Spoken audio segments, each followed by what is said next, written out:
cause I don't give a fuck what you say. Yeah, I'ma do shit my way. So you can go kick rocks, I'ma stack bricks up, build what I want to make. Yo, I got a lot of shit to say, so I'ma do this every day. I'll be writing things until I'm fucking buried in my grave.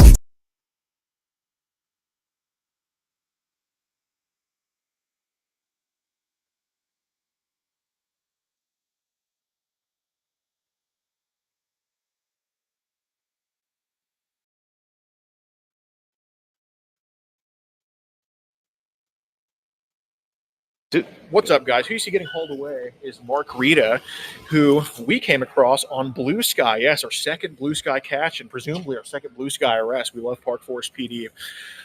So he came to meet a 12-year-old girl, or sorry, 13-year-old girl, sent its dick, wanted to have sexual contact with her, admitted all that to us, and to possessing lots of child pornography, over 200 images on a secret phone he has at home. And yeah, he's also previously worked for the Bernie Sanders campaign and is a self-proclaimed urban activist in Chicago. So, yeah, he's not a good guy on many fronts. So, yeah, he's getting hauled away right now. And if you want to see this full video, it's probably an hour and some change interview. It's going to be on our X. So press that purple subscribe button. Only $5 a month gets us nationwide. And, yeah. What's up, guys? Who you see getting hauled away is Mark.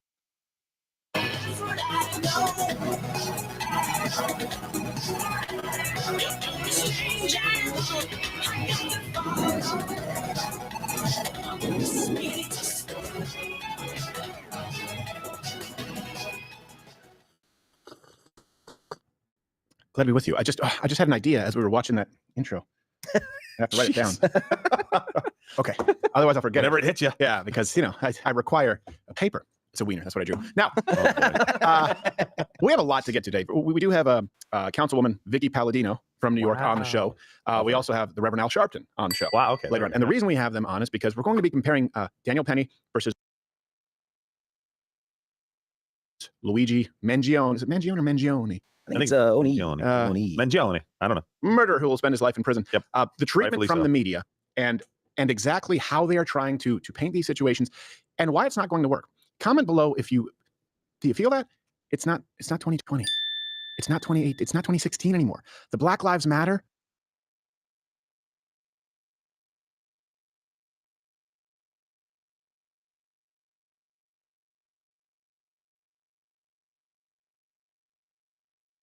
Hoax is done. And I mean that, by the way. It seems to be the case with Black Americans as well. Mm-hmm.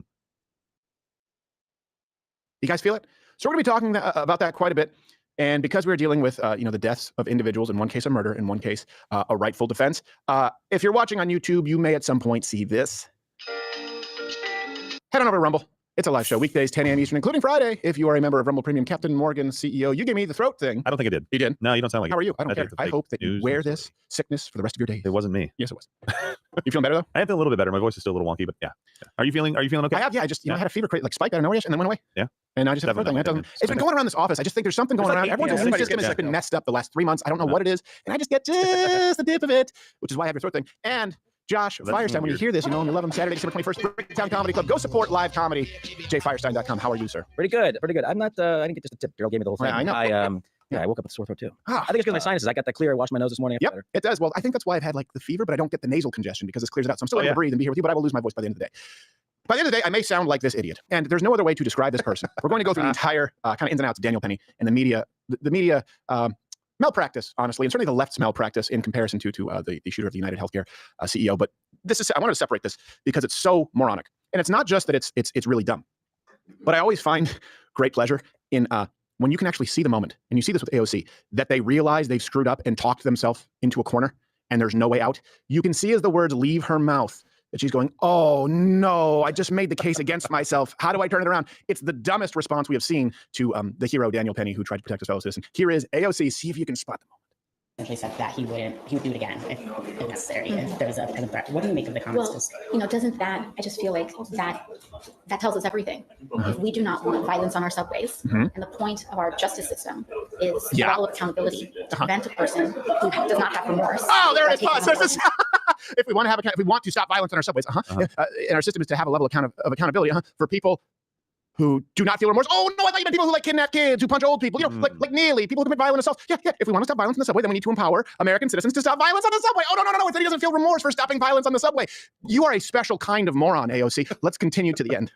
Life. I mean, even people who have engaged in manslaughter or have taken a life accidentally express remorse. And so the fact that a person has may express no remorse indicates there's a risk that it may happen again. What? There's a risk that it may happen again. Or they were right in the first place. Repeat offenders. Yes. Yeah. About 44 times. Yeah, exactly. Yeah. He might protect people again. Yeah. Oh, dear. Oh, no. Let me be really clear here, and I don't know if you just have a problem with this. I hope it happens again and again and again and again, and every time someone who chooses to violate the law and violate the fundamental human rights of their fellow American citizen, that there's a Daniel Penny to step in. I don't hope that people die because of a chokehold that was applied too long, but that was a mistake. There was no crime committed. There was no misdeed committed. I hope that for every violent criminal, every single one in the revolving door, especially in New York of no cash bail, I hope that they run into Daniel Penny's again and again and again. If I had my preference, it would be every single time. Comment below. It's not 2020. We can say it now, and most people agree. And I don't care about their race either. A Darnell Penny, sure. Right. Yes. Doesn't matter. It doesn't matter. It could be a Uyghur for all I care. And I still don't know what that is. What? No. Like a Chinese slave. That's big of you. Yeah. Speaking of, I don't know. Speaking of Chinese slaves. Pope Benedict Oh no. dedicated a nativity scene in the Vatican for the Christmas season. We have an Okay. image. And the scene actually features little Jesus resting on a Palestinian keffiyeh. Oh. So a few problems with this. Jesus was a Jew who lived in Judea, a Roman province. The keffiyeh only became actually associated with Palestine at all and Palestinian nationalism in the 1960s. Well, And under Palestinian rule, this is the big one, the population of Christians in the birthplace of Jesus, Bethlehem, if you guys know all the songs, well, it's gone from 85% in the 1940s to 10% in 2017. So, and again, hey, look, Catholic viewers, listeners, you have a problem with this too, right? Like, it's not just, this isn't a Protestant Catholic thing. You're not a fan, I would hope. Although I will say it is better than the Chinese nativity scene that they put up, which, it's, Don't trust China. China is asshole. and I will also tell you, it is way better than the distasteful New York nativity scene that we've seen. It's, Oh wow. Yeah, New York City. However, the Vatican came up a distance to the awesome North Korean nativity scene. Of course, in every household in North Korea. Oh my gosh. Jeez, I love that. Yeah. That's a winner. It's great because he has a baby's face and a giant eggplant's body. Oh man, imagine slathering that body in myrrh. Oh, Be like a seal in an oil slick. Is the Pope trying to make a statement or something with this? Like, I don't understand why you would put the baby Jesus in that. Like, what are you trying to say?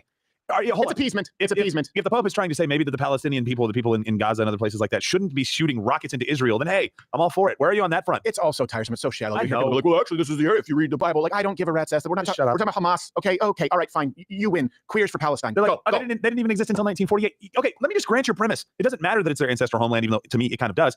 You lost the war. Yes. That's what happens. You're lucky we gave you a sliver of anything to be in. When you lose a war, typically it's bye-bye. It's a very new phenomenon where people who lose wars get to bitch I about know. it and get a megaphone. It I used to don't be you were like how you did subjugated this. and you shut up. Hey, by the way, do go to Clear. It's spelled xlear.com. Use the promo code LWC20. You'll get 20% off your first time order. There's Clear, there's Spry products, and go and read their science there.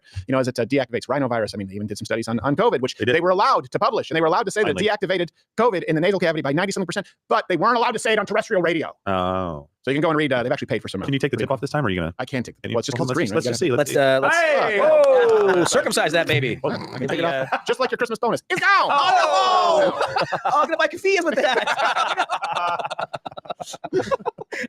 All right. We got to move on because we do have Palladino on the show. Councilwoman Palladino on the show. Hey, maybe future. Who knows? She's very saucy. Now, She's so funny. we know this. We've been covering the story, but yesterday, for those of you who've been living under a rock, but there's new information that's coming out. The suspect in the United Healthcare CEO shooting was the primary suspect right now. I have to be careful. We don't know if this is the actual killer, though it seems Highly likely. pretty clear. Name Luigi Mangione was apprehended, and a lot of people are surprised that this person was apprehended, how it all sort of came to be. Though I will say we probably should have known as much, considering the leaked audio that was available. It just wasn't widely covered from a bystander of the shooting. I'm Luigi. Here we go. Oh yeah. Bingo.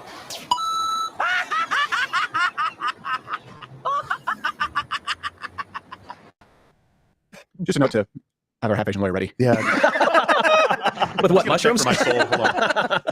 So, Luigi, here's what we know about this person thus far. And I'm going to tell you this. I don't know that you're going to find an ideology because some people are trying to say this person was clearly left, this person was clearly right. I've been pouring through this, and it seems like this may just be someone who was very privileged, who was some kind of an ideologue, because being an ideologue is kind of a privilege of the wealthy, or it's a luxury, I should say, who maybe just snapped. And that's sometimes harder for people to understand. And looking at what we've seen, I said, I don't think this person is primarily concerned with being caught. Yeah. I still stand by that. If you consider that this person was at a McDonald's, not all that far away, considering that they could have gotten onto a flight with the weapon in question. Yeah. And on paper, a really smart guy. Yeah, it seems like, well, actually, this person was, we also know, a valedictorian. Yeah. Here's actually a clip from Luigi's graduation speech to his classmates. Having great ideas, however, isn't enough to innovate. The class of 2016's inventiveness also stems from its incredible courage to explore the unknown and try new things. Like murder. I got it from the speech. He graduated from UPenn with a master's degree in computer science. He actually apparently had a manifesto on him. So a guy who has a manifesto on him and the weapon, this seems like someone who's okay with being caught. What we do know is this person harbored ill will towards corporate America. That's what the police have said. It seems like this guy is all over the place. And here's what I will say. It's something that's often overlooked. There is a problem with intellectualism in this country. And by that, I mean idolizing intellectualism, because you will have people who make that their entire identity. And going through this person's social media posts, through Luigi's social media posts, seeing them respond to Chris Williamson, Andrew Huberman, Peter Thiel, I believe Jordan Peterson as well. There were some comments I saw with Tucker Carlson.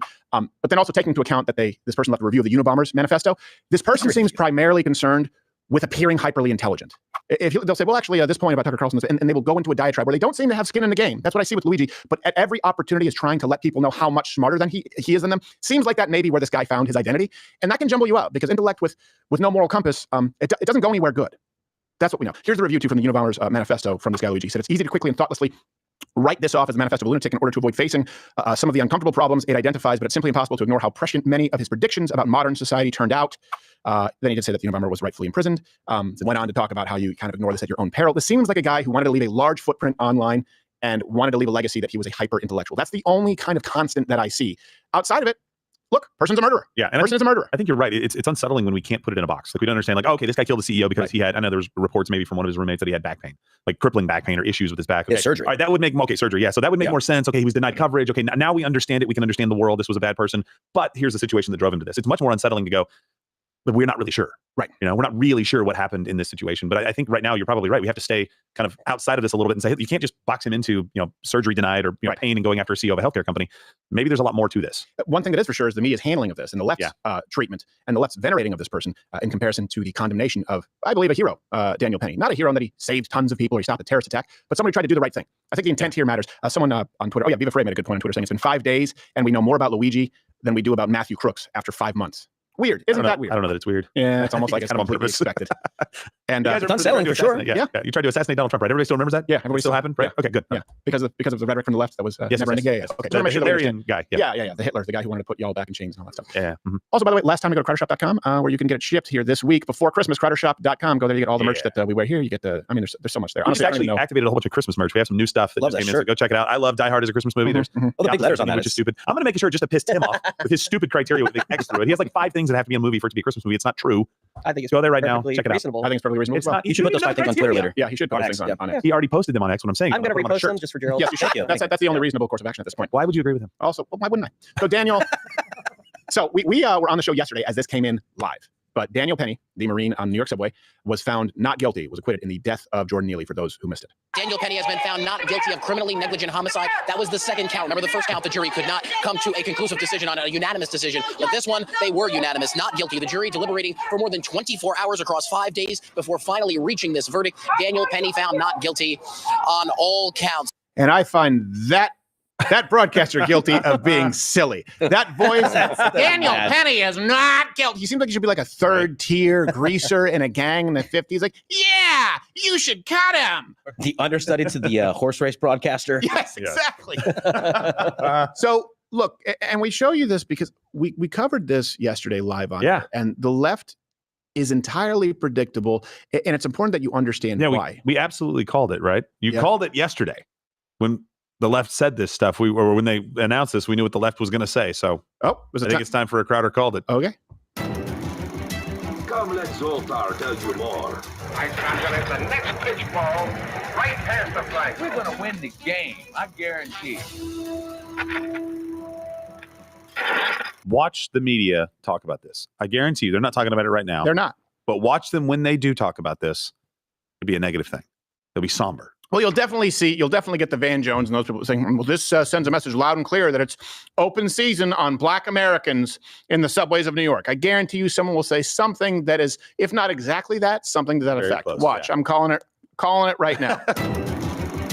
Come, let Zoltar tell you more. I'm gonna hit the next pitch ball right past the flag. We're gonna win the game. I guarantee it. And then immediately the NAACP put out a statement. The acquittal of Daniel Penny in the death of Jordan Neely has effectively given license for vigilante justice to be waged on the black community without consequence. Well, you see this everywhere. Now, let me tell you, and we don't show it to go, hey, see, we were right. We show it so that you can, hopefully, as we move forward, learn to recognize the patterns from the left going forward. Right. It's actually not that difficult. And I do have the luxury of experience, having been here even on YouTube before Rumble, since 2008, something like that. Here's why. The left cannot, in this instance, they can't do what we've done on the show. We say, well, that seems like it was a bad shoot, or this police officer is in the wrong here. You've never heard us say, we back the blue across the board, because there are some good cops, there are some bad cops. The left can't say, you know what, okay, this was a violent felon. This was someone who was basically harassing and a nuisance to his fellow New Yorkers, and maybe not this guy. No. They have to, once this achieves, or once this reaches a certain public profile, a story like, they have to make it black, white. They have to make it class warfare. They have to make it racially, because if it's not racially based, then the left, these race peddlers, are out of a job. Yeah. Now, if it hadn't reached this level of notoriety in the public perception, they might try and sweep it under the rug and ignore it, like not this one. But once it gets to the point where it's hit critical mass and people are paying attention, the left will always say that this is a byproduct of systemic racism. They cannot pivot from that. I hope you understand that. So know this going forward. Just like anytime there's a mass shooting, they will have to immediately go to gun control. Even if we see that this is somewhat like the Nashville Manifesto, even if we see that this is someone who is radicalized in the public school system or is clearly a leftist ideologue, it is very easy to predict these patterns. And I'm going to tell you something.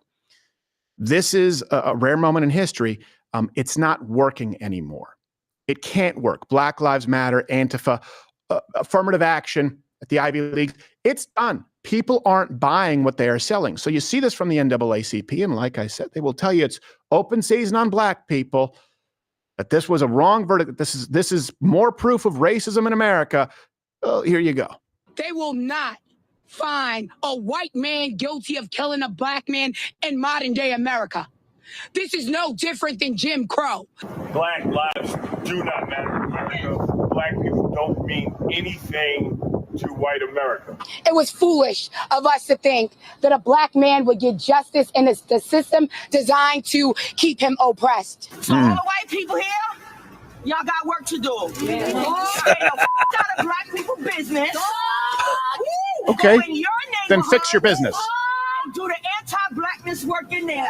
Do cars have to burn for a black man to get justice in America? We can't show up with peace. Daniel Penny should have been convicted for murder. Right.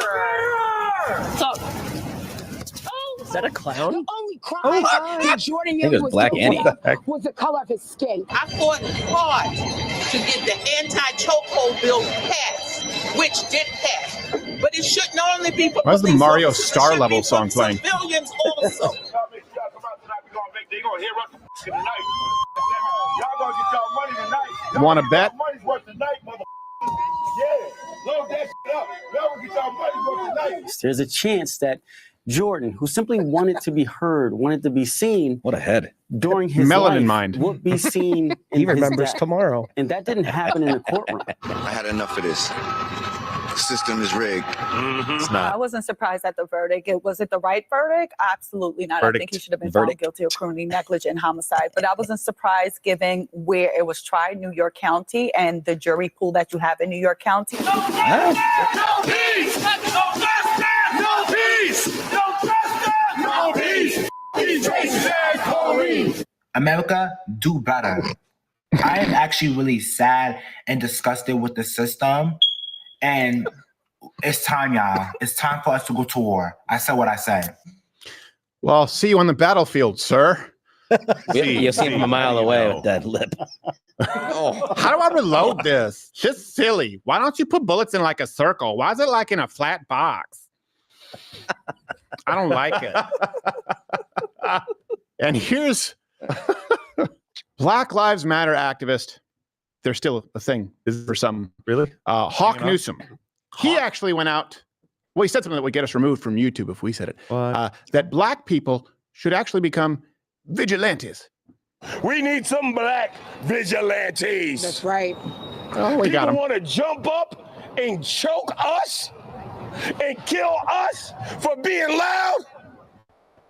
How about we do the same when they attempt to oppress us? You know what? That actually right there, you know what? We can find some common ground because that is a deal that I would make with you right now.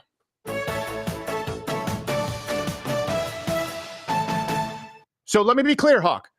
If this is your deal, okay? Is when you are being loud and abusive and violent, like Jordan Neely on the subway, disrupting your that people like me get to choke you. Provided that you get to choke people who look like me, white people, when I actively oppress you, right? So when I actively oppress you, you can choke me. I'm fine. I accept that. Provided that when you are loud and abusive, be it rioting or harassing your fellow citizen, I get to choke you. Your terms are acceptable, sir. And by the way, we're talking about we need black vigilantes. Oh, well, 56% of murders in this country are committed by black Americans, despite only making up 13% of the population. So I'm sure a few of them are vigilantes. Percentage went up? Yeah, 91% of black murders are committed by black people. So, hey, look, I'm willing to bet that there are a few vigilantes. As a matter of fact, you probably, as a percentage, you definitely have more vigilantes than we do. They do have black vigilantes. I lived in Seattle, as you know. We had one up there. Yep. Phoenix Jones. Who great costume. It was kind of a Batman ripoff, but it was fun. Yeah. He for like 5 or 6 years, he was just roaming around the streets of Seattle, just pepper spraying people who were getting in fights. That's right. It was pretty fun. Then he became an MMA fighter. He had a record of 7-3, not bad. There he is. Yeah. I remember that. Yeah, he's a pretty cool guy until he got arrested in 2020 for selling MDMA to an undercover cop and being in possession of like 5 grams of coke. Wow. You know, you hate to see the vigilante become the drug dealer. Yeah. But, stay out of our business. Kind of funny. He was multitasking. You know what's funny? Isn't it funny for the community? And I mean, and by the way, what do you mean? Black community. For the black community who says stay out of our business and really has a culture of policing their own, that there couldn't possibly be a community that is more emblematic of poorly policing your own. Right. The problem that other people have is when it bleeds into their community. Yeah. You want to live with the Jordan Neelys of the world? Fine. You deem that acceptable. We don't. You want to say it's because we're white? Because we're Latino, Latina, Asian, or black in the suburbs, which means they're an Uncle Tom? Fine, I accept it. You can live in that squalor. That's not the America we choose to live in. And I hope that Daniel Penny is the brick wall that you run into again and again and again and again. And here's the Johnny-come-lately, Neely's father, pontificating on how now he really misses his son, even though he wasn't around. I just want to say, I miss my son. My son didn't have to go through this. I didn't have to go through this either. It hurts. Really, really hurts. Yeah, I'm sure it really hurt when you abandoned him into foster care after his mom was murdered and stuffed into a suitcase by her boyfriend. So where were you, Dad? Yeah. Where were you, Pops? Oh, no, wait, sorry. I'm sorry, that's right. It's racist for me to bring up the epidemic of fatherless households in the black community. Could have used a black vigilante right there. Yeah. How about a black father? Instead of calling for black vigilantes, how about we call for black fathers? No. That's white supremacy. It's not white supremacy. That's a byproduct of Western white supremacy patriarchy, as you see from Black Lives Matter, as you see from the feminist LGBTQ, AIP, Gestapo, right? So, hey, also, do you think Jordan Neely would have been better off if he hadn't been abandoned into foster care? Absolutely. If he had a dad? Hey, do you think maybe Jordan Neely would not only still be alive if dad was still there, but do you think that maybe in 2015 he wouldn't have kidnapped a 7-year-old girl? Think that maybe if he had a dad, instead of being abandoned into the foster care system by 2019, he wouldn't have punched a 64-year-old man in the face, or in 2021 punching a 67-year-old woman in the face, fracturing her nose and her skull? There was an active warrant for his arrest at the time of his death. to be clear, while he was committing another crime. He was arrested 42 times in the last 10 years. The system failed him? Really? I think we do have a failed system where if someone can commit violent crimes against their fellow citizens, their fellow Americans, if they can be arrested 42 times in 10 years, and many of those times involve violent crimes, you're right. It's a failed system. Oh, wait, sorry. Your solution is black people should get off committing more crimes. Right. If they have the right skin color. My solution is third violent crime, you don't get out until you're too old to cause harm to somebody else. I want to read more headlines, man put behind bars for the rest of his life because of 3 violent crimes than I do someone stabbed in the subway. Then I do someone sexually assaulted in the subway. We need a culture of fear and shame. And I don't mean fear and shame to speak freely like the left wants. I don't mean fear to purchase a firearm. I don't mean fear to, for example, express a support for Donald Trump. I mean fear and shame in the acts of harming your fellow American, black, red, yellow, white. I want a culture of fear and shame where you're afraid to commit that crime because you may be choked out. You're afraid to punch an old lady in the face because you may be killed. And I want you to feel shame from the community that right now supports you. That's what we need. That's the solution. And it's not going to happen without, let me get to my soapbox, a little bit of Jesus. Sam, Jew thing, Don't worry about it. They know who Jesus is. By the way, the system didn't fail Neely. Neely, as part of one of his, I believe, most recent arrests, there's 42 to go through, so I'm not sure exactly which one it was actually given a place to stay and given the opportunity to have things that he needed to get better. Medical care. And left. That I believe if we can find it, I think he left within a couple of weeks or something like that and went back on the street. This is after punching a 67-year-old woman and being let go. By the way, unbelievable. Steven Crowder can't commit 42 crimes. No. And be out there. No. Zero chance. No, for crying out loud. It'd be in the New York Post that someone saw me changing in the changing room. Can you imagine if I punched a 67-year-old lady in the face for no reason? God, man. Don't jaywalk. That's life without parole. Yes, it is. Yeah, but just tell him you're a Michael Jackson impersonator. That's exactly right. Then you'd be fine. I can do a moonwalk as good as the next guy, certainly better than Jordan Neely. And here's the thing, Penny, in this case, it's also important to he seems like a very decent man, right? He even said, I wasn't trying to injure him. I'm just trying to keep him from hurting anybody else. Yeah. He was threatening people. That was confirmed by witnesses. To give you an idea, Penny's Marine platoon sergeant, he described him as a very honorable person, displaying value and commitment, right? There was one website post that Penny, actually, I believe he noted that being able to serve and connect with the most interesting and eccentric the world has to offer is what I believe I am meant to do. This guy has a pretty spotless record. And here's the thing. It doesn't matter if he didn't. Right. He committed no crime. Now, if you want to say he applied it improperly, sure. A lot of people don't know how to apply a chokehold. This guy was not looking to inflict harm. This guy was looking to help people.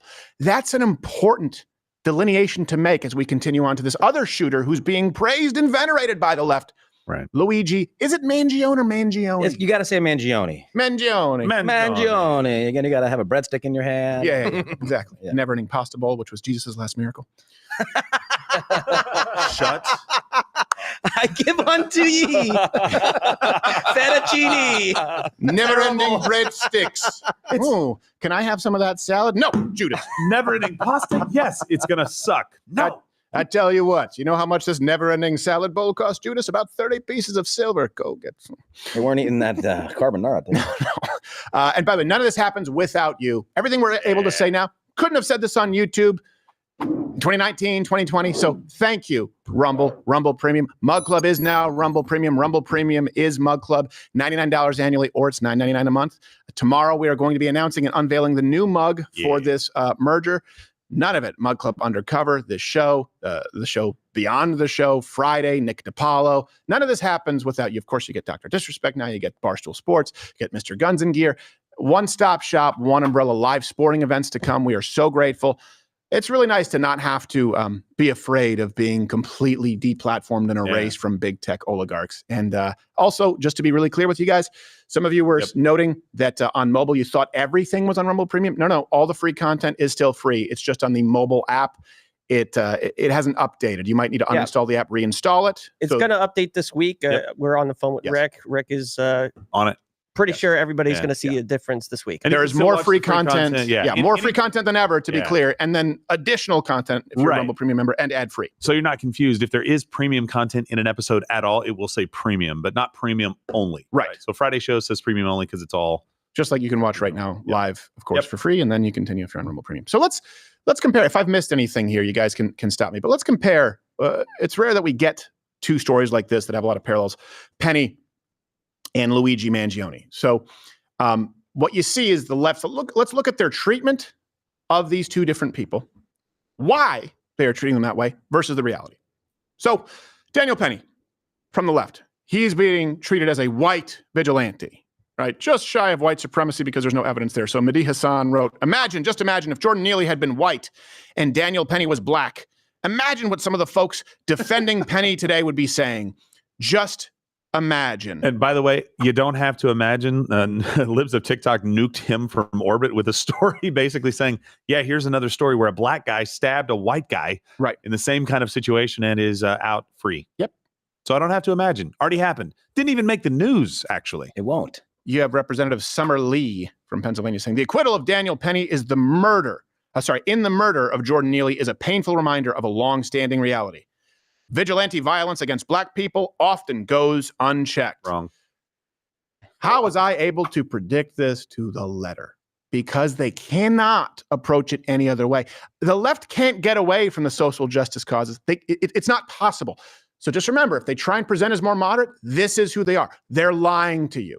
Expect it to get a little more subversive before the next election because they know they can't win, but this is who they are. Yeah. Jasmine Crockett, Texas, said, this is more than a miscarriage of justice. It is a green light for more violence against unarmed black Americans. How do you know he's unarmed?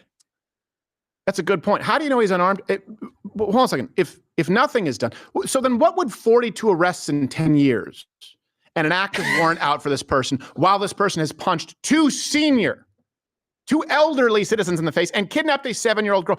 Is that a green light to continue doing that shit? Because that's what it seems like to me. That's why people are mad in America. Seems like to me, you kidnap one 7-year-old, shame on, no, that's right, shame on you, you don't get out. How about that? Where's your line for your green light? How many times? How many arrests? Does it have to be 43, 46, 52? When do you think you're giving the green light? I'll tell you when I'm giving it. The minute you put someone in fear of their own life, intentional or not, the minute you put your fellow American in fear of their own life. Hey, you ask for my wallet in the street, guess what? You forfeit your right to live. You have any idea how many people get mugged and get shot, left for dead because someone's done a little too much PCP? I don't know that you're down on your luck and you just need some money for a Wendy's chili. I couldn't possibly know that, just like I can't know that you are unarmed. You play the knockout game, you forfeit your right to live. You know why? Because I could hit my head in the concrete, or I could be unconscious, and you could then rape my woman. You could kidnap my child if you're a Jordan Neely copycat. Right. You forfeit your right to live. Doesn't mean you deserve execution. Let me be really clear. But you forfeit your right to live if you put someone in a situation where they have to defend life and limb. And it shouldn't happen dozens of times. Even if you want to say they were some BS arrests because he was black, which I'm sure, that's the case in New York. You can't find any racial justice activists and prosecutors or public defendants in New York. Okay, cut that number of 40-something arrests down to 20. Just cut it down to the violent felonies, the violent crimes that we have seen. When do you take accountability for your green light? Genuinely, Jasmine Crockett, you're a bad person. You understand? You're a bad person.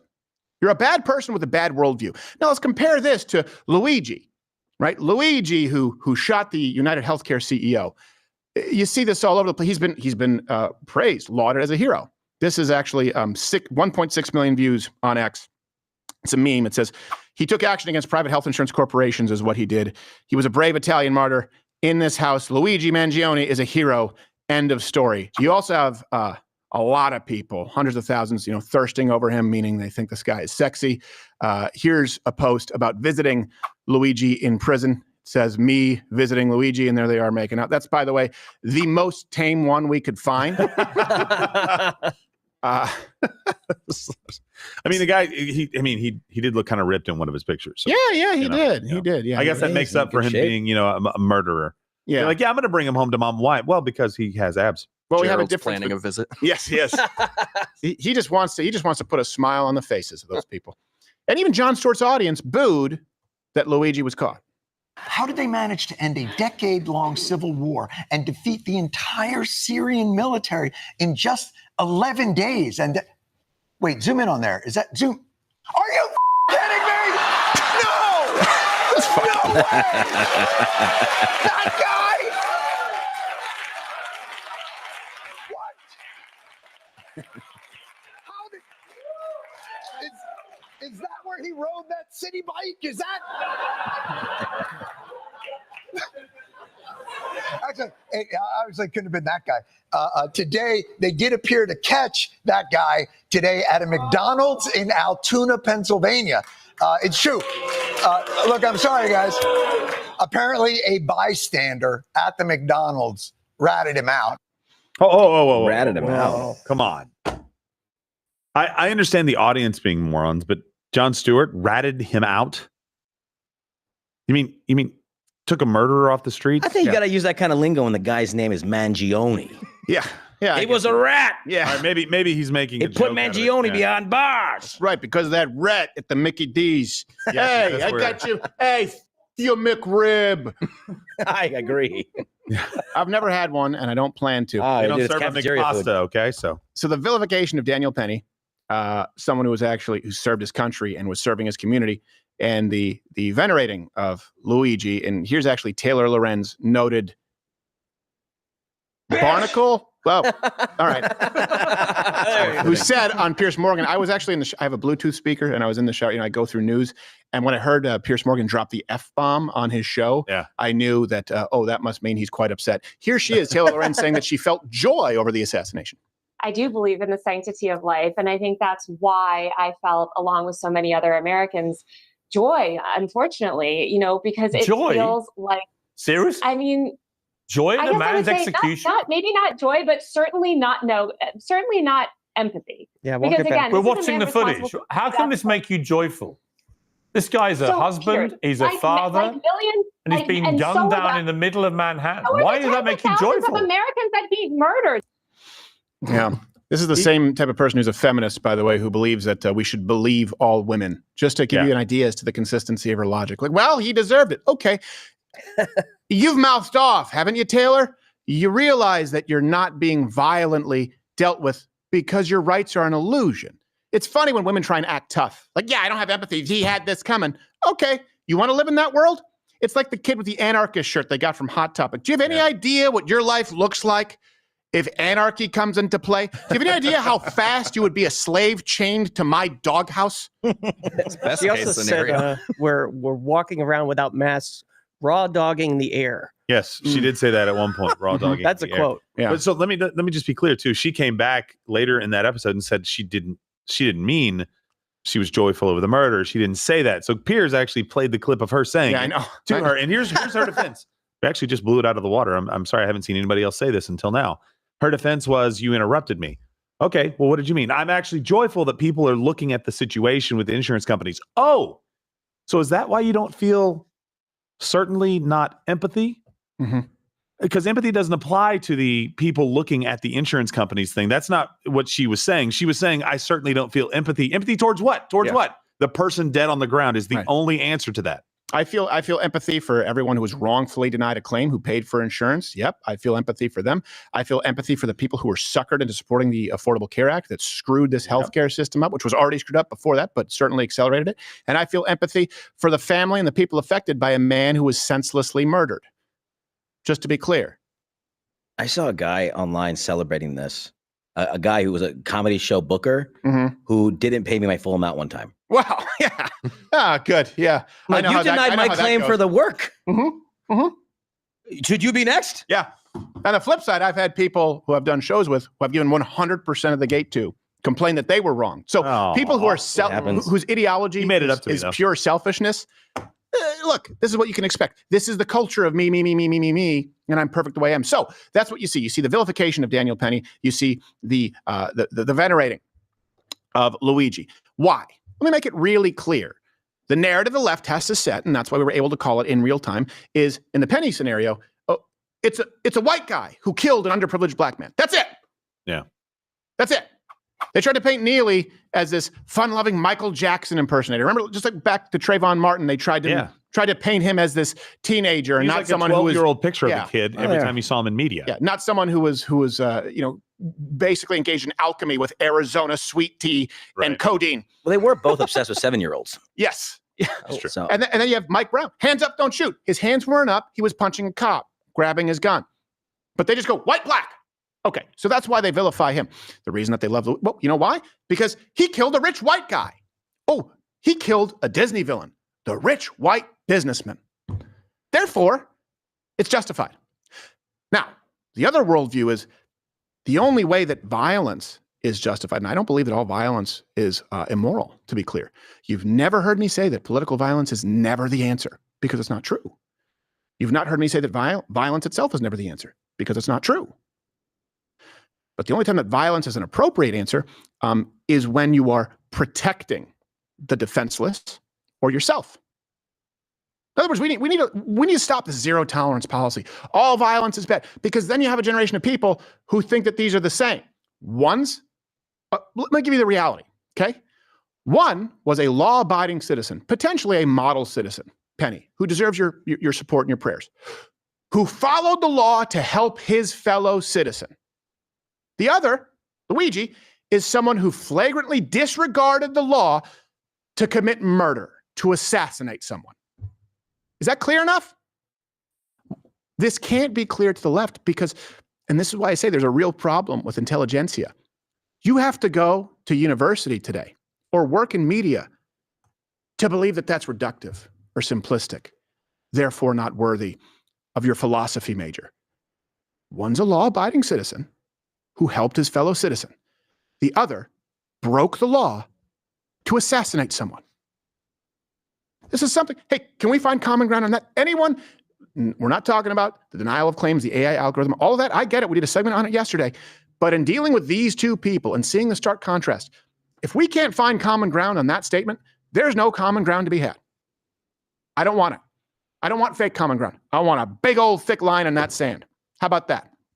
And here to talk about this more, because we're going to have people on who will disagree. Yeah. We'll have Councilman Palladino on in a second. Right now, do we have him, Toolman? Yeah, we got him. We have Reverend Al Sharpton on the line to give us his thoughts on this case. Mr. Sharpton, thank you for taking the time. What are your thoughts here on the Daniel Penny verdict, finally, as it came in yesterday? Well, Mr. Crowdier, the verdict has clearly sent a strong message. And what's that? It is increasingly clear it's now open season on black people. I'm going to have to disagree with you on that, Mr. What? On the facts? Yeah. Well, you have your facts. I have my facts from above. I don't. What does that even mean? It's like the great Reverend once said, white people be judging black people because they have skin. I think you're actually misquoting MLK there, Mr. Sharpton, pretty severely, egregiously. No, I am the Reverend. Was that? I am the Reverend. You're the Reverend? You're quoting? Well, I beg to differ. Okay. What do you want? Any thoughts you want to share on how the black community should react, maybe, or how they will in the coming days, weeks? Well, let me be the first to say that Black Lives Matter, even if they assault and battle. Okay, I don't know if that's actually something. If you can't handle the heat, sit back down and take your seat. That's not how the saying goes, Mr. Sharpton. When a black man is on the ground, right, we're finna make a lot of sound. Well, that's a nice rhyme, actually. You're damn right. Justice for Jordan Nelly. Okay, Tim, that's enough. We can cut it.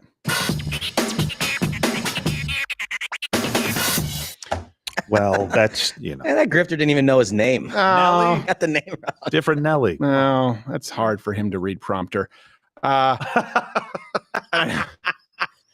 know we're going to have letters. Yeah, he's prompter intolerant. I know we're going to have Palladino on, Vicky Palladino, who's very spicy.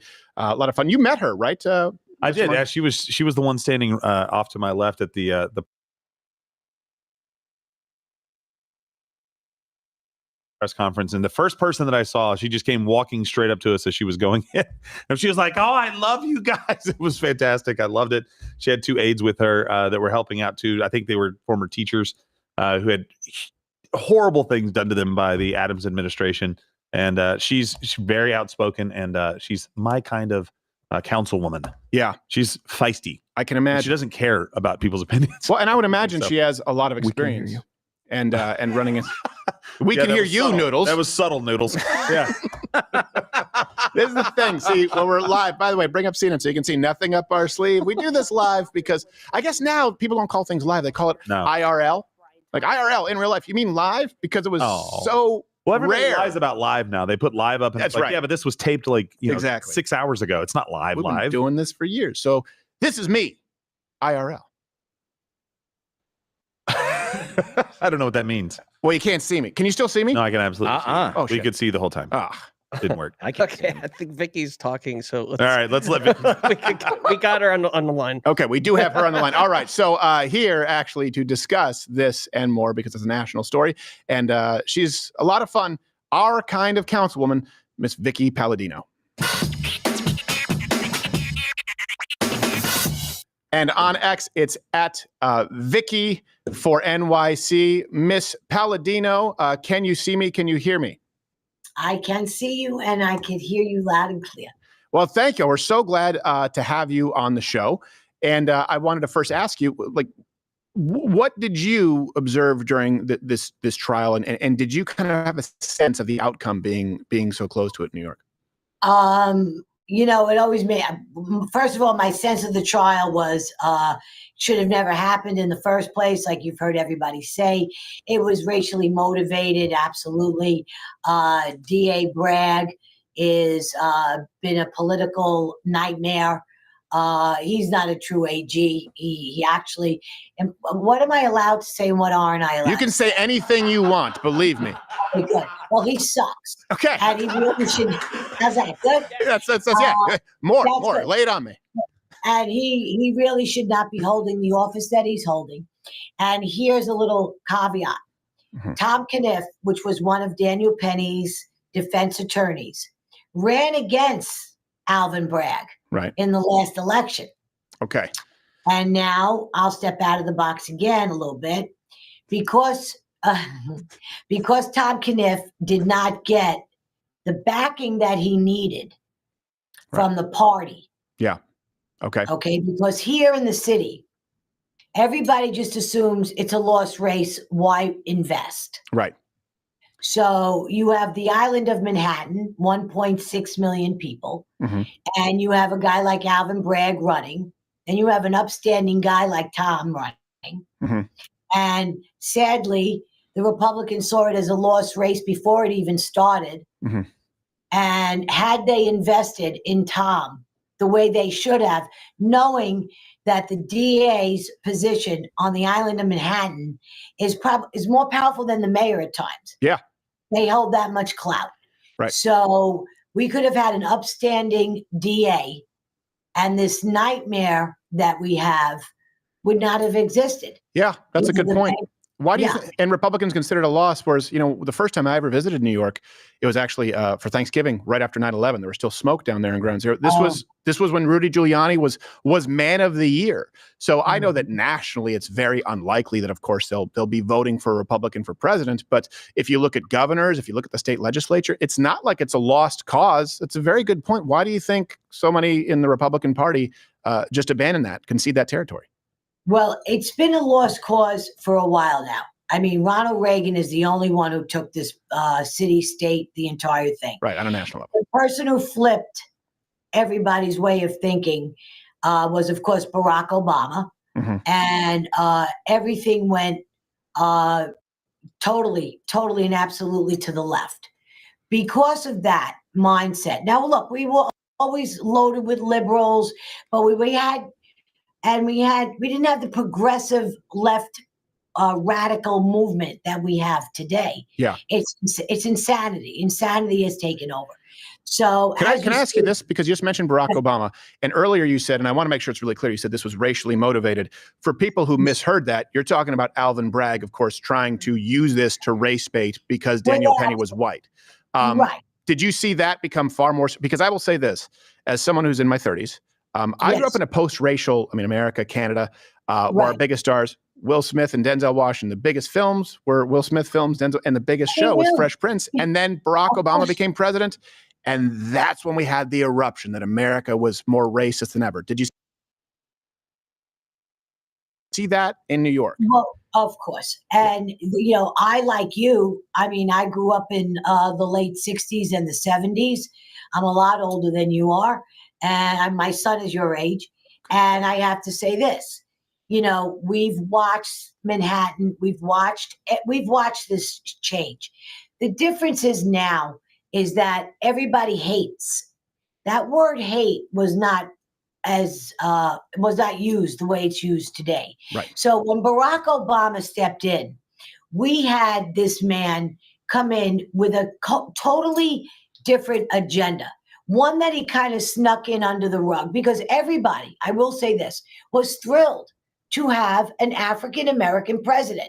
Yep. There were a lot of people that were super excited because of his color of his skin. And he was an orator. He's brilliant. He could speak to anything. Right. But what everybody did not realize was the division that he was going to bring into this order. Mm-hmm. It said order by mistake. It was a Freudian slip. The world order. Yeah. He had an agenda. Yep. And his agenda was to flip everything, and he did. Well, it started with Trayvon Martin. Remember, he said, no, if I had a son, it'd probably look a lot like Trayvon. And then everyone said, oh, that's licensed to say this was a lynching. That led to Mike Brown. It really was pernicious. Yeah. And now you're dealing with it in New York. More and more obvious. He separated us not just by race.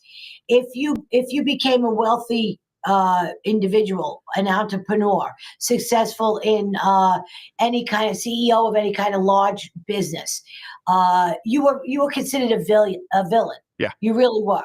Right, and you were demonized for that. Yeah. So and we see that now with the United Healthcare shooting that took place, and I'm disturbed by how many people seem to be very comfortable with it. I do want to ask you this, specifically in New York, because you've had to deal with this in the past. Do you see the Black Lives Matter protests here being a major issue, or do you think that most New Yorkers aren't buying what they're selling anymore? They're not buying what they're selling anymore. No way. No. I said that I was on Rob Schmidt last night on Newsmax. And we talked a lot about that because you had the one guy from Black Lives Matter outside the courthouse screaming about lynching and lynching. Give me a break, will you? You got 10 people standing behind you. That was it. Yeah. He was shouting into the microphone. Then they wobbled up, Jordan Neely's dad. They propped him up at the mic, and they all said how sorry they were and this, that, the other thing.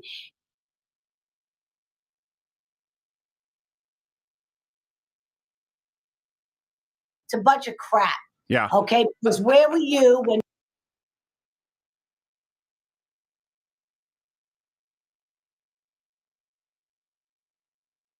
your son needed you? Where were you? And the uncle dressed to the nines, very sharp, Where were you when your nephew needed you? When he was homeless, when he became, addicted to drugs, he was a schizophrenic. Where were you?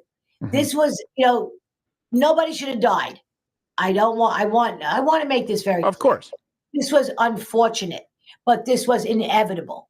Because what's happened to our system here in New York is we have totally closed any sort of mental hospital or any kind of place we could put the mentally infirmed, where they stay for 30 days, 60 days, 90 days, because there are those who can go back into and lead perfectly great lives.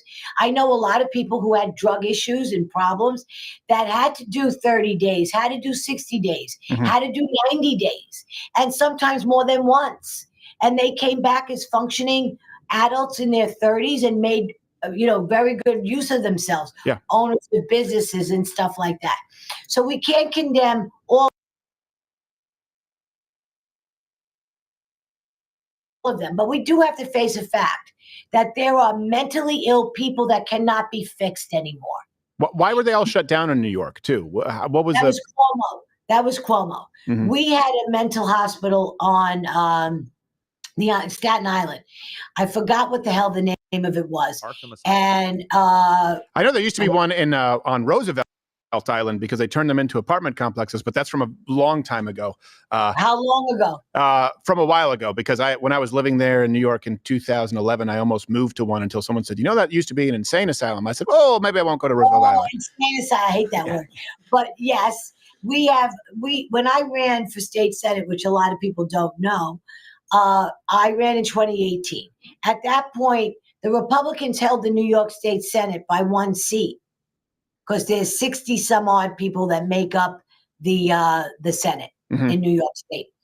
And I tried desperately to put my point across how important it was that we held it. Well, sadly, the shift was already happening. The blue wave was already in full swing. And there was no way I was going to win. John Liu took the seat. That was fine. He's an established. I was not established. Who was Vicky Palladino? Vicky Palladino was a kitchen table politic and an activist, okay?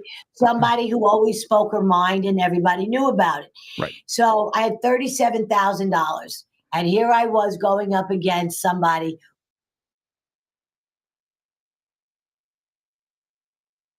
who ran for New York City Comptroller in 2013.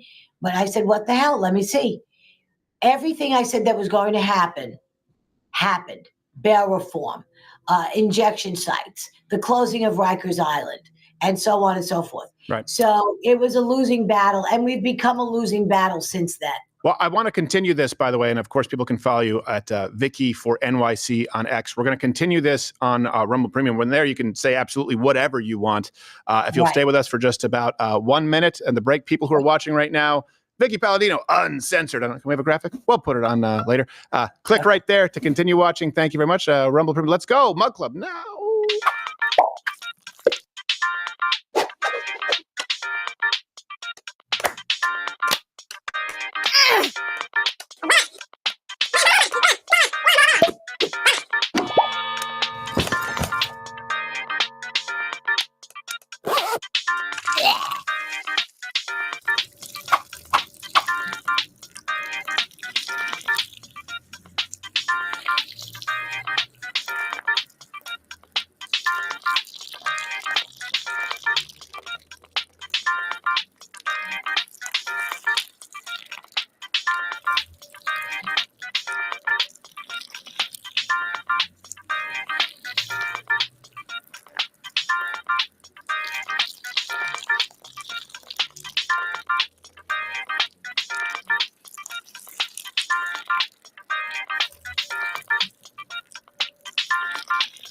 Liani? All right, we are back with with Vicky Palladino. Is that a gaming chair that you have there? I'm only looking at a small box. It looks like no.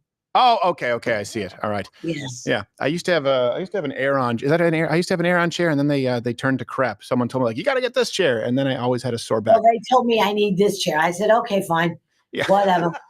I picture you in like a big old burgundy leather chair. I think that would suit. I have one of those at home. Okay. All right. Perfect. Well, make them. Hey, look, they worked for you, not the other way around. Tell them, get me like a leather bound book chair. There you go. A throne. How about that? There you go. So, how do you write this? Like with Alvin Bragg, how do you write this ship? What is it that can honestly be done? Because, like I said, I remember the New York of Rudy Giuliani.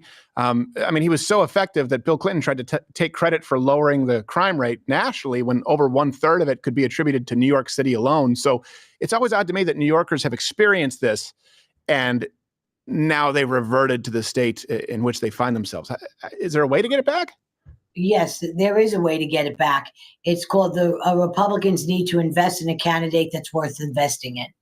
Yeah. And I think what Trump did to New York was huge. If to other people who don't live here, the 11-point upswing that we had just in Queens alone was tremendous to see this happen. 46% of the state went for Trump. That is beyond huge. Right. So this election that we just had shows everybody, whether you are a Democrat, a Republican, an independent, the people voted for Donald Trump. Right. They voted for what he stood for. Right. And I think people are sick and tired, more than sick and tired, fed up and disgusted with the progressive left-wing radical movement. They've had enough. I've got to imagine that New Yorkers, a big part of it is crime. I mean, I think a lot of people in positions of power, they're surprised that a lot of New Yorkers support. I'm trying to remember the what was the name? The Guardians, those people who would Guardian Angels. Guardian Angels, right? Because they were portrayed at one point in the media as gangs, and no, they were actually helping old ladies on and off the subway carry bags. Sometimes they would get into fights because people would be violent, but a lot of New Yorkers liked them. Do you know Curtis Lewa? Have you ever spoken? Did you ever hear of? Yes, Curtis? I know who he is, but I've never spoken with him. Oh, okay. Well, he's a good friend. Okay. And Curtis Lewa, back in the day, which when I say the day, I mean the 70s and early 80s, he created the Guardian Angels here in New York. Yep. The Guardian Angels are now worldwide. Right. And they were viewed not so favorably by our police force back then. The police were very different back then. Right. Now they're social workers. Back then, they would bang your head up against the glass of your car and break the. You need a little of column A, a little of column B, but granted. There you go. It was way too. I mean, as far as I go, growing up in those times, those were the times of the hippies and all of that. Yeah. We would get pulled over just because of what my husband looked like. Yeah. And at the time, he wasn't my husband; he was my boyfriend. He would squeeze my kneecap, and he would say. Every man knows that exact scenario. Shut up, honey. It's not just you by yourself. Don't say a word, he would say. Don't say a word. Yes. Let me handle this because two hands on the wheel. Yes, sir. What could I do for you? Otherwise, they smash your face. What? Now, you don't want that. But now, so the Guardian Angels came in. They weren't really liked by our police.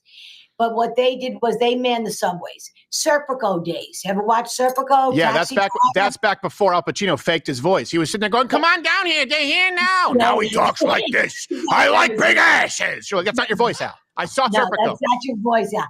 But we lived in those times. That's my time. Yeah. So we saw New York at its worst. Yeah. At its worst. And dare I say, it was probably worse in the way it looked, filthy, dirty, and everything. Yep. Back in those days, Times Square, disgusting, disgusting. Yeah. Rudy turned it into Disneyland, which I didn't favor much either. But there was no mix. But in any case, we saw this change. Now we watched the Bronx burn. We watched all of New York burn again in 2020. So in my lifetime, I've seen it burn 3 times. This has been. The people now, like I started earlier, saying we've had enough with the progressive left movement. We've had it with the far right. We've had it with the far left. We want center. We want common sense. And that's why Trump won. Right. Trump won because of common sense. Rudy Giuliani won because of common sense, because the crime was through the roof. I don't know if you know this or not. Rudy swore me in when I won in 21. Yeah, Rudy and I go back, and I'm very close to Andrew, his son. So, when I speak of Rudy today, I speak with a broken heart. Yeah, because they have ruined America's mayor. Yeah, they've really gone after him. Yeah, it's yeah. Yes, we've had him on the show quite a bit. Actually, Hunter Biden's laptop was revealed on this show to the world for the first time, and I didn't know. I was dressed as Marty McFly. I think it was a Halloween special. And I see him on this little screen, and he's like, and actually, I do. I have the laptop right here. I go, wait, wait, that's the actual laptop? He's like, yeah, the images on here are horrifying, Stephen. I'm like, whoa, go back to that. Go back to that. Slow down. Yeah, take it back a notch. Yeah, wow. I had no idea. And I remember too. Yeah, I remember that because I went and I visited New York for the first time in 2001. I was 13 years old, maybe 14. After 9/11, right after 9/11, we went down to Ground Zero and it was still hazy. And I remember how clean though the streets were.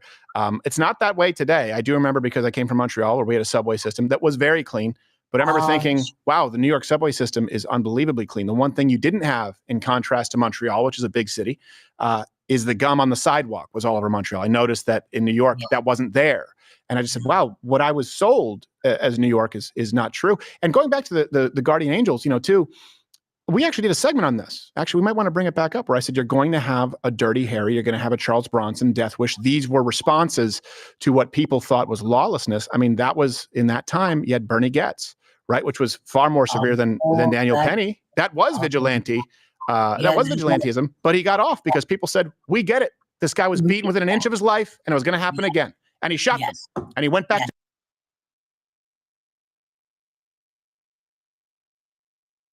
shoot him again.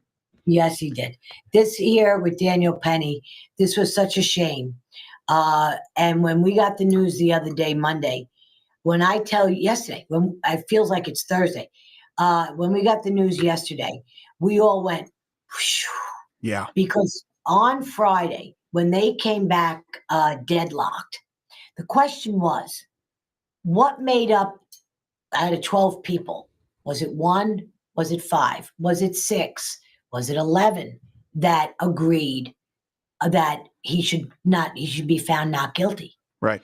So it goes to show you when they went home that Friday, right, just a few days ago, they came back on Monday.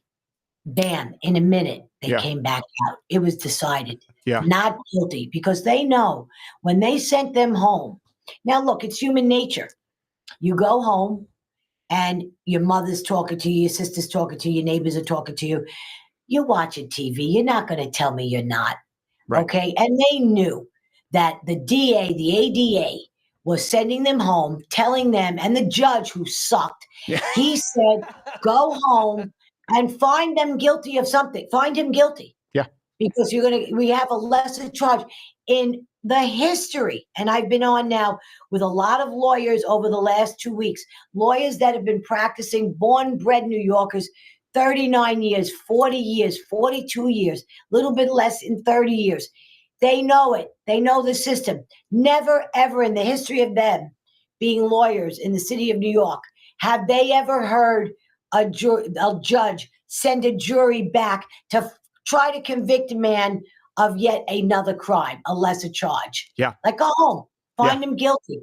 And the ADA, who was the most despicable piece of garbage, she kept referring to him as the white man, white man. I had Alvin Bragg sitting right across the aisle from me, right there. Yeah. And I leaned forward and I said to my chief, I said to Allie, is that Alvin Bragg?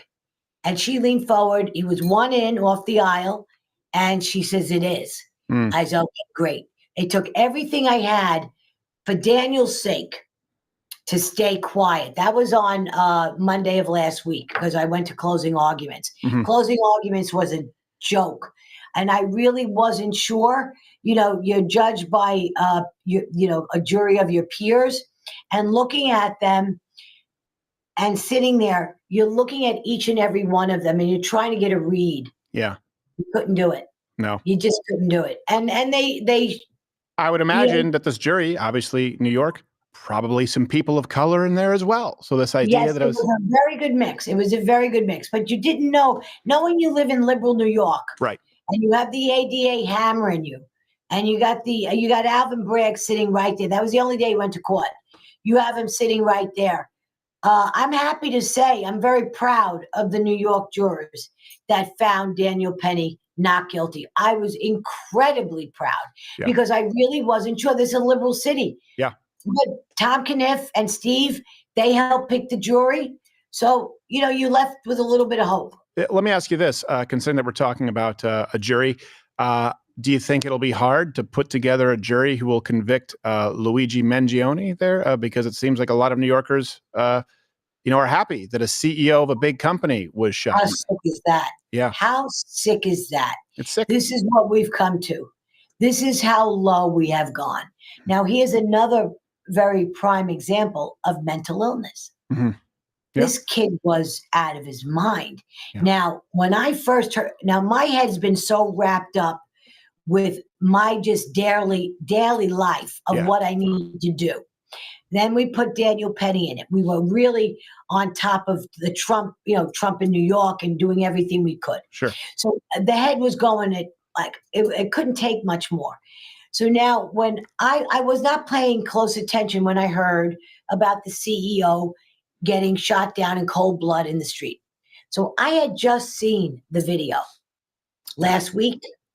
And when I saw this guy step out of the darkness and shoot him the way he did, pow, pow, pow, pow, my brain immediately went to, this is gangland style. Yeah. This is something you would see the mafia do years ago. So I thought there might have been a gripe that somebody had with this guy and wanted to take him out. I never thought I was going to see some young kid, a valedictorian, wealthy parents, 2 degrees. What's he got? PhD in something and something else. I know computer science from UPenn. I know that. I don't know how many degrees. Brilliant off the charts, like 2 major schools, UPenn and another one. And when I saw this, I was like shocked. So here you have an example of a young guy who snapped. Yeah. So this is, a lot of parents sometimes are blind to the fact that they have a troubled person living with them. Well, they expect the educational system to raise them for them. I mean, that's why truth is we don't need 8 hours a day of schooling for kids. We do it so they can be babysitters so both parents can go to work. Today more than ever. Yeah. More than ever. It's when I see young moms, including my nieces, having to turn over their 2-year-olds, makes me sick.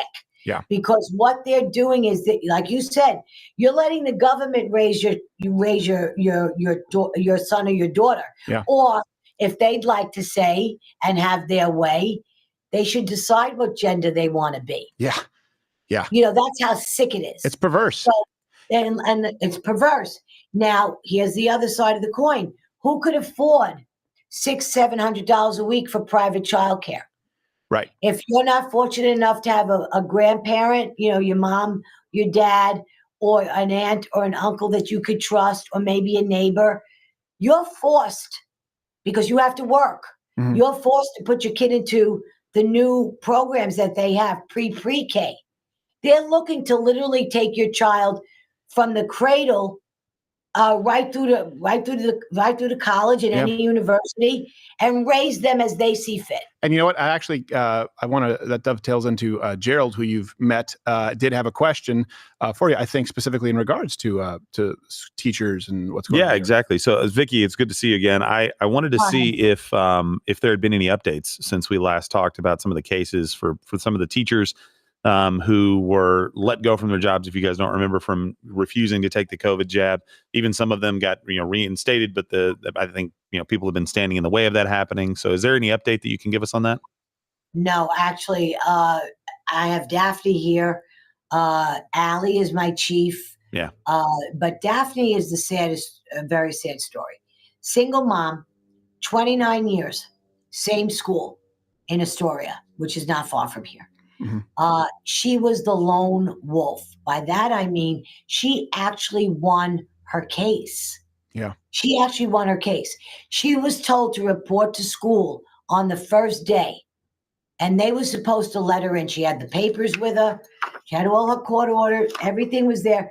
It was same principal too for 29 years. So they knew her, security guards, everybody. And they said, Daphne, I'm sorry, I cannot let you in. She went to school every single day on her lawyer's say-so. Go every day and let them turn you away every day. And no, they are not rehiring any of the teachers that were let go for not getting the COVID jab, even though Daphne's got a paper from her lawyer saying you are legally bound to go back to work. Because of the DOE and the UFT, She is not allowed to. They are holding her back. So there's another lawsuit pending. This is absolutely off the charts, ridiculous.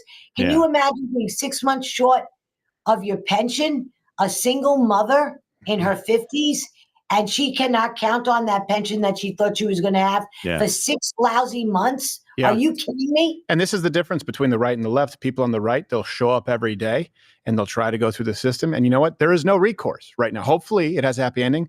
The left just goes and they'll shoot a CEO and then celebrate it with joy. And this is one, but you can only do this for so long where people feel like, hey, hold on a second. I'm doing everything right. I went through the process. I have my papers. All this woman is asking for is the right to make a living the same way she did for 29 years, and she has the right to by court order. Yeah, you want to talk about corruption? I know. Department of Education. So there was 2 people that were standing in the way. Department of Education, people were like, okay, well, we hate the government, so that fits. The teachers union won't let her go back. The union won't let her do it. That's a piece that people miss in this thing. That's exactly right. The UFT is the biggest slush fund this city's got. Okay, the MTA is state, but the UFT is the most powerful union in the city of New York as it stands now. And during COVID and present day, we used to have over 1.1 million kids in our school system. We now we're circling around 750 to 850,000. Why is that? Because people have left New York City in droves. We lost over 450,000 native New Yorkers. Native New Yorkers. Not too far away, they went over to Nassau, which from here is only a 15-minute ride. So they're in Nassau County, which is Long Island. They're in Suffolk County, which is further out. Or they went up over the George Washington Bridge and the Tappan Zee Bridge, which takes you into Westchester. So you could drive to Manhattan, you could drive to Queens, you could be here inside of an hour's time with traffic, sometimes an hour and a half, but they'd rather take that ride. That is, and have a better life elsewhere. And you know what? That actually, I'd never thought of this before, but if you give me, I'm just going through those numbers in my head. If it was 1.1, 1.2 million, like you said, children enrolled, now it's 700 something thousand, a total number of 400 something thousand people left. It balances out, doesn't it? It seems like a disproportionate number of people who left, specifically families with children. Does that mean that the teachers union is getting less funding, right? Because it's performance-based, correct? So. Oh, shit. We just approved more funding. Oh, right. It's absolutely disgusting. It is the biggest waste of money. When you look at their salaries and what everybody's making, the biggest thing is, a lot of people don't realize our cities are run by non-for-profits. Right. This city is now run on non-for-profits. That's the way we do things here now. It's no longer just the agencies. The agencies sublet out. And that's why we're failing at everything we're trying to do. Our roads, okay? Department of Transportation, Transalt, bike lanes. We got to do this is who DOT goes to now.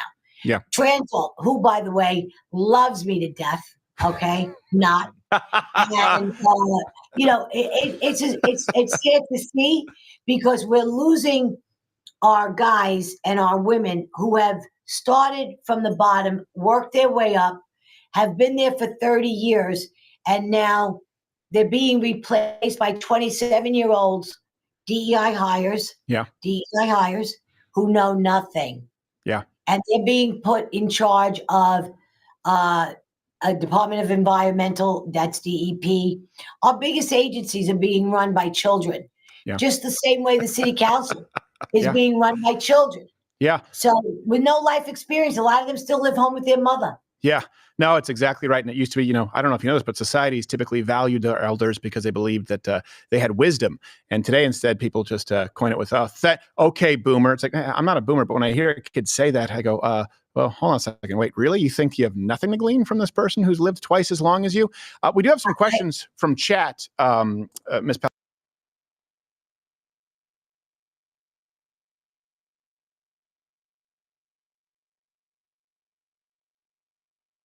if you're willing to take a couple. Call me Vicky. Okay, all right, Vicky. I didn't want to be as disrespectful as casual I'd already as met her. Gerald She here. told me to call her Vicky, so I was don't respecting even her have wishes. anybody call me council member. People just call me Vicky. Yeah, I know, but Gerald's a disrespectful prick, so I didn't want to follow his lead. So, come on. Look, we have this from Jokiel Gaming. I think I'm pronouncing that right. He asks, how do leaders take the wind out of Black Lives Matter, their sails, without violence? And I think part of this is what we've discussed. The wind has been taken out of their sails, but is there more that you think New Yorkers need to do or that can be done?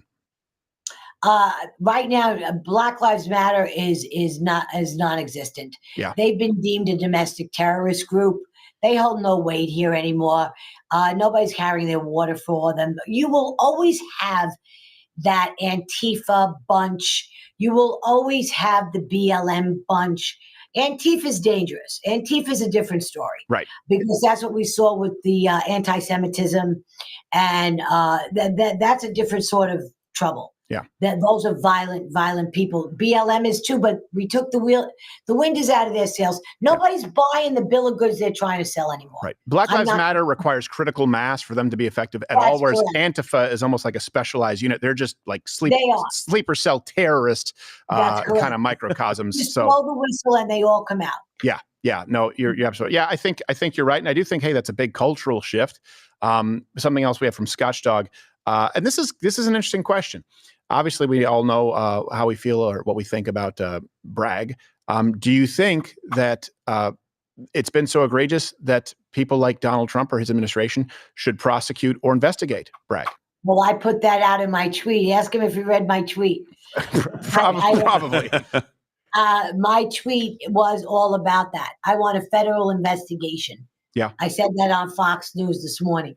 I said I want a federal investigation brought against against Alvin Bragg and the DA in Manhattan because they have been just so in your face egregious. Look what they did to Trump. They create these scenarios that are not legal. Right. They're not legal, and they're winning, and we can't have that. Right. So I want an investigation. And with Trump coming in, I'm going to call upon Pam Bondi, to look into this. We got Tom Homan coming in as our border czar, and we see Mayor Adams, wanting to listen to Tom Homan, which is tremendous. Well, I wanted to ask you about Mayor Adams here, because it was interesting to me, he was a Johnny-come-lately where I think it was just late last week when he kind of weighed in on the Daniel Penny case and said, I hope that New Yorkers kind of do the right thing, kind of alluded to, don't railroad this guy. I do have a conspiracy where the fact that he pretty much stayed out of it until the very end, that maybe he got a hot tip as to which way the jury was leaning, because it was odd that he only came out then when he could have actually affected some change positively had he spoken out earlier. No. It's actually quite the opposite. Okay. He stayed out of it just because he shouldn't say anything. He should have no influence on anything at all. He's the mayor. This is the jury of your peers. This is the trial system. He actually did the right thing. I stayed quiet except for pray for Daniel Penny. Right. I beat the drum, but he's the mayor. I'm a councilwoman. Apples and oranges, man. It's like this and this. But the thing is, Mayor Adams is beginning to see the light. I think Trump taking the win as he had. Did you know that Adams was a Republican in the late 90s and the 2000s, right? Yeah, I remember. So I really think that, pardon the pun, I think that Trump is going to be the white knight that comes in to save the day, because he's going to bring his people. And I do very much believe, much to the discontent of my council members, other than the 6 Republicans and the 3 common sense Democrats, 9 of us, we really believe, I truly believe, that the mayor wants this center. He wants this. And you see what the left did to him. The progressives cannot stand him. The radical progressives hate him because he's not left and progressive enough. And every time he tried to move that pendulum more towards the middle, that's when they reacted. Isn't it odd? And I said it from the beginning. Isn't it odd that they went into that big desk drawer, I call it, and they looked at the files, and all of a sudden they took out a whole bunch of stuff because you weren't following the beat of their drum. Right. So now we got this against Adams. We got that against Adams. I'm a person who's very much today.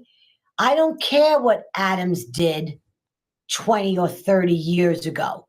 The guy was 30 years old. He's 63 years old today. Okay? What he did is what he did. And you know what? I'm not a judge. I'm not a jury. Let's see what happens. And if he claims he's innocent, and I hear a lot of mixed messages about that,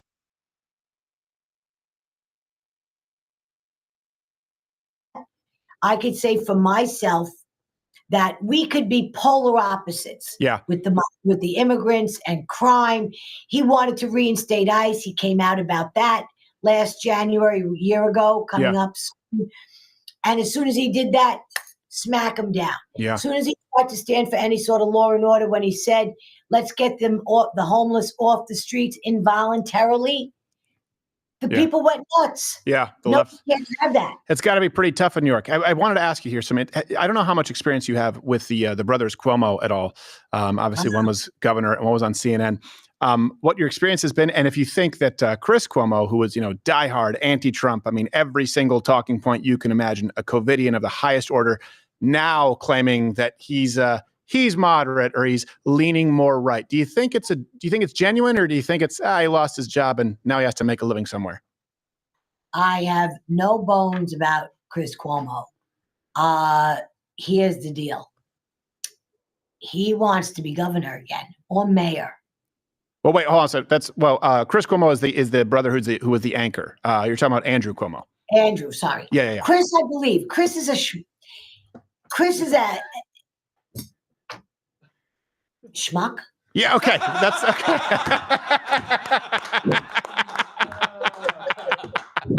that's aptly put. Aptly put. Are you going to use this in a clip? No, it's fine. We don't clip things out of context. But he is a schmuck. When he was going, hey, Fredo is an insult to your people. I'm like, I have plenty of Italian friends. You know what? Here's the deal. The big brother, the little brother, right? Okay. Typical Italian setup. You got his father was the governor, not for anything, but to quote my mother, may she rest in peace, I can't stand that guy even though he's one of my own. Right. Okay? I mean, that's the way the Italians are. And they're all Queens boys. Yeah. We're all raised in Queens. We're all about the same age, not Chris, myself, and some of us, Trump. We're all from Queens, all of us. We all got that edge. Yeah. And that's an edge that really cuts. Mm-hmm. And he's got that cutting edge. Okay. Now, Andrew Cuomo went to St. John's University. I'm going to tell you a little story about Andrew Cuomo. Okay. All right. Andrew Cuomo hung out at a bar. It was called the Hill Bar. Okay. And it was in Flushing. And a lot of the St. John's guys used to go there. I never went. My husband never went because he was a couple of years younger, like a generation behind us. Okay. So they used to beat the shit out of him just for fun. He used to come in there. Don't use this either. Okay. Because you did a really funny clip of me not long ago when we were talking about whatever we talked about. And it was hysterical. Everybody was laughing for weeks. Okay. But, and I couldn't wait to do this show again because you are so much fun and I could just say what I want to say. Oh, we appreciate it. Anyway. So they beat the shit out of him for fun. You mean Cuomo? Yes, because he would go in there with this cocky ass attitude because his father was governor. Right. So, hey, you don't go into a bar like the Hill Bar that was known to do exactly that. Yeah. There was the type of place where you went, the guys always went. Yeah. They'd belt back a few. There was always whatever went on. None of my business. I don't care. Right. And it was just a little background story on Andrew. The fake tough guy act a little bit where they go out and New York. It's like, I don't really think you're as tough as you're portraying yourself. But here's the problem. Here's the thing. He got to become governor. Right. Okay, but he had his steps going up the ladder because of his family ties. So political. And he moved up that ladder and eventually became governor. you know, he's one of the reasons, sidebar real quick, NYCHA is in the condition that it's in. Right. Is because of Andrew Cuomo. Mm-hmm. So now he becomes governor. And that April day, I will never forget that April day in 2020. And I went all over social media with it when he crowned himself king, emperor of New York. Yeah. And even though they shut us down the day before St. Patrick's Day, on that Saturday, now just think of the brain and how it works. Here in New York, right, night before St. Patty's Day, these bar owners, they make their money on several big holidays through the year to carry them through financially. Sure. So here this son of a bitch closes us down. No. Yeah. Closes us down because I was really pissed. Oh, yeah. Closed us down. That was it. And then he wakes up that April day and he declares himself emperor of the state of New York and the city of New York and closes everything down, and declares a state of emergency. Okay, let's go over a state of emergency. Why don't we? Yeah. State of emergency is a temporary situation. Right. Whereas when something gets out of control, like we could have declared New York a state of emergency when we were having this crime wave with the migrants that we were having. Right. I was pushing for that too, but it's tied to the state and I couldn't have it happen. Okay. So they shut me down. All right. That's all right. But go back to him. So now every 3 months, it should have been brought forward again because de Blasio walked in lockstep with him. Mm-hmm. So you have the state and the city took away jobs, wrecked our small businesses that still have yet to come back. Yeah. The bricks and mortar stores are gone. They're gone. Oh, yeah. Okay. And what we saw happen with the burning of our city, BLM, Antifa, come on. Yeah. And nobody did anything to help us here. He was governor back then. Yeah. Then he rolls in, into our nursing homes. Those people who had healthy, elderly moms and dads and grandparents in our nursing homes, he puts in the COVID, people infected with COVID. Yep. People died because of him. People lost their jobs because of him.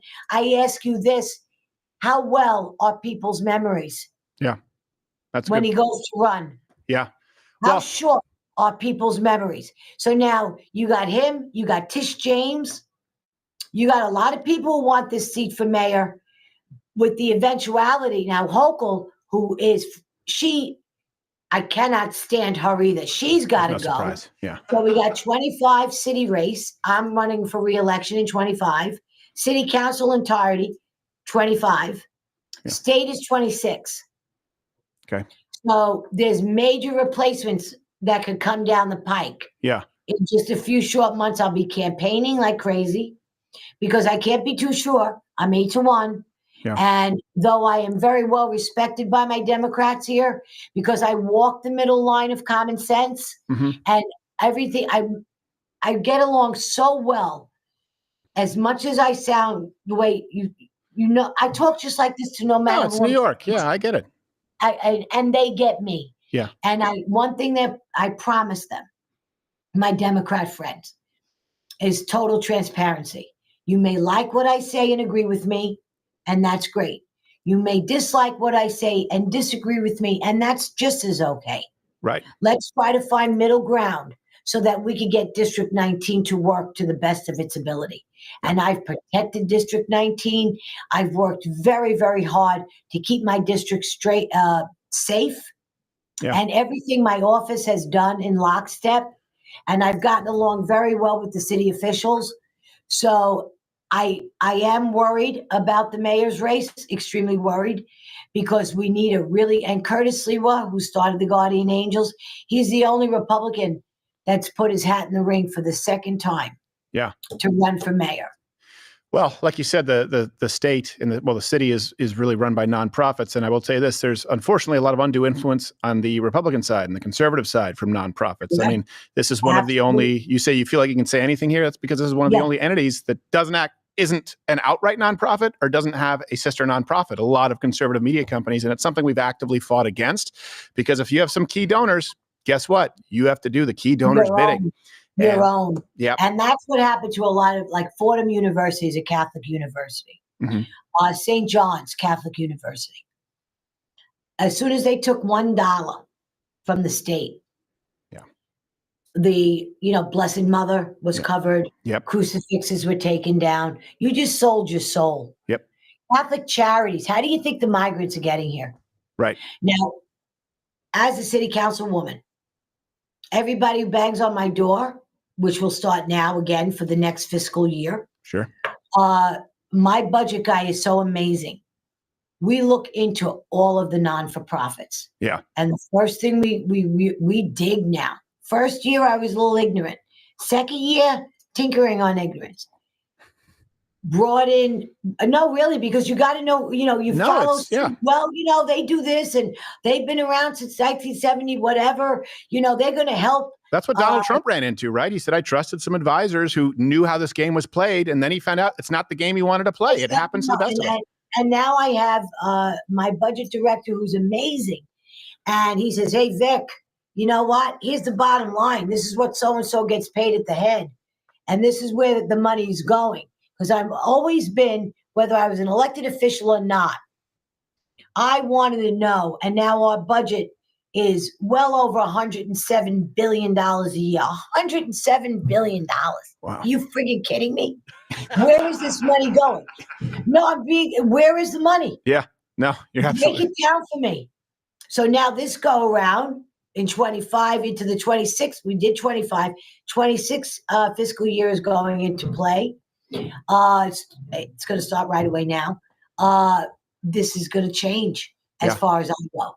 Yeah. Because these non-for-profits, I got to pay twice and 3 times. No, you're right. And it definitely makes the city less efficient and less safe. I mean, we talked about this a long time ago with the World Trade Center. I can't remember how long it had taken, but I know it was 2000, I believe 11 or 12, and it had not been rebuilt. The Empire State Building, I'm going by road. It was either 10 months or it was 14 months, and it was done. 1 year.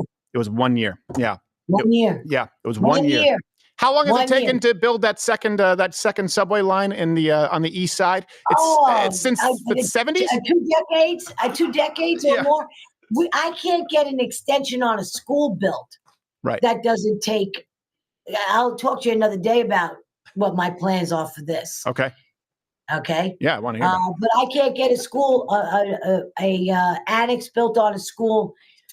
It'll take forever. Yeah. A playground, 7-8 years, $12 million. A reading garden, $1 million. Are you friggin' kidding me?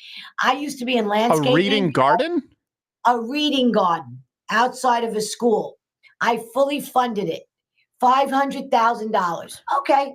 They're going to get a beautiful reading garden, which of course is $500,000 overpriced. Yes. But that's just the way it goes, right?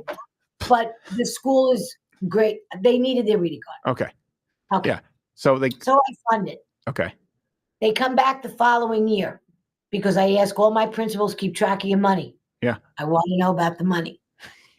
Well, Vic, no. No, well, Vic, I don't like that. Don't start a sentence with, well, Vic, it doesn't fly. No, not at all. So then I get on the phone and I said, what's going on? And Eric in his office, he has a really big screen. So we put everybody up on, we don't do a Zoom on this little laptop. We put you on a big screen. Okay. So, because they got to see me and they got to hear and they got to know. Yeah. And Eric too. Eric is line by line by line. He's great. Yeah. So now they tell me I'm 500 short. I says, whoa, wait a minute. So you're telling me now $1 million? So you want another $500,000? Now, when I say my money, I'm talking about the taxpayer dollar. Right. Of the New York City, residents. I'm talking about their money. Yeah. You want another 500,000? I said, no, not in this lifetime. No. I said, you don't need a reading garden that bad. And I'll tell you this, if I could send in, which is what I've been after with since I took office, if we could take this pie that we have and slice it up into 51 pieces because there's 51 council districts. Right. A great way to keep small business in business is to give one of my local landscapers Right. the reading garden. Yeah. Let them go through the red tape. Yes. Don't get Okay. my landscaper, because my landscaper I was putting in a garden, he put in a bunch of pansies, and then the rabbits ate all of them.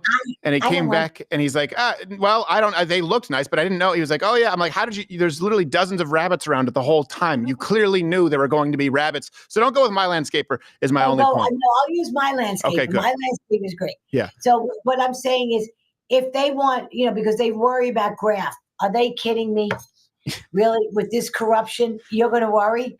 No, they do things through you. They get their permits. Yeah. I told Parks. I told School Construction Authority. They go through you. They get everything that they need. Let my local guys do the bidding. Yeah. Make it open to all of Queens. It doesn't even have to be just District 19. Yeah. Let's play fair here.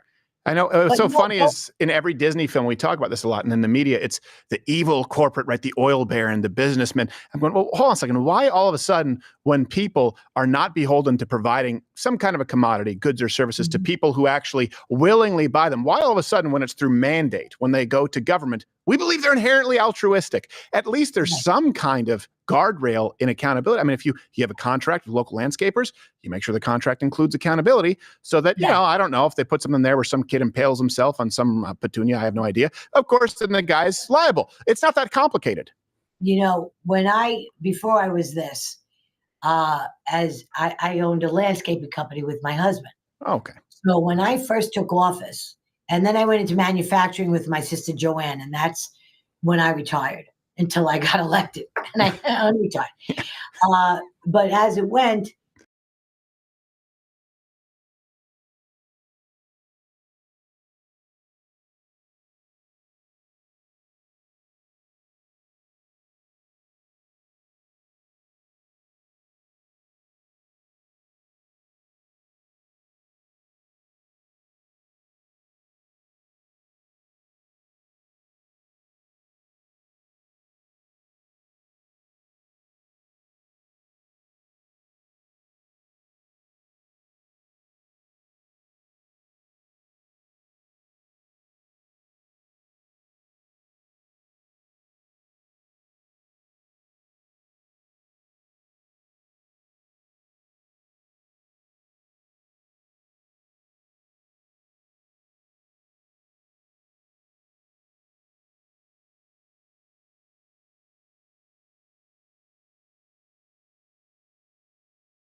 see her rolling up, Uber black Cadillac, high heel boots and a sexy body full of tats. Baby's bad, oh baby's hella bad. After her there ain't no coming back. Wanna take a run at that. I think she's feeling me, turn it up a few degrees. My imagination of her body gets the best of me. Oh gosh, she's such a tease, bitten lips, bruised knees. I'm addicted to her, need her touching me. Cause she got a bad little waist, and we tearing down this place. Off the liquor that we chase, Casamigos to the face. Baby, I don't need no space, coming closer for a taste. And I'll show you how I make everything just fade away. Cause she's like sex, drugs, cocaine, body so insane. Jealous of the clothing that she wears up on that tight frame. All game, no shame, baby came here to play. I feel like an addict cause she's sex, drugs, cocaine.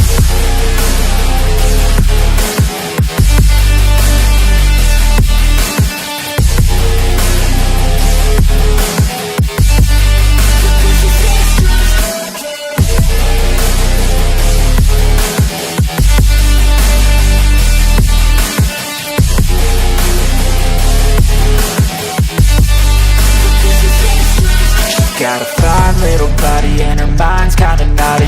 They say that once you taste it, you cannot replace it. She could get you high, all the dopamine inside triggers fast once she's naked. Her body's a creation. They say the devil made her for his entertainment, but even he couldn't learn how to contain it. Her high heels make a damn good statement. There is no replacement, a body by Satan. She got a bad little waist, and we tearing down this place. Off the liquor that we chase, Casamigos to the face. Baby, I don't need no space, coming closer for a taste. And I'll show you how I make everything just fade away. Cause she's like sex, drugs, cocaine, body so insane. Jealous of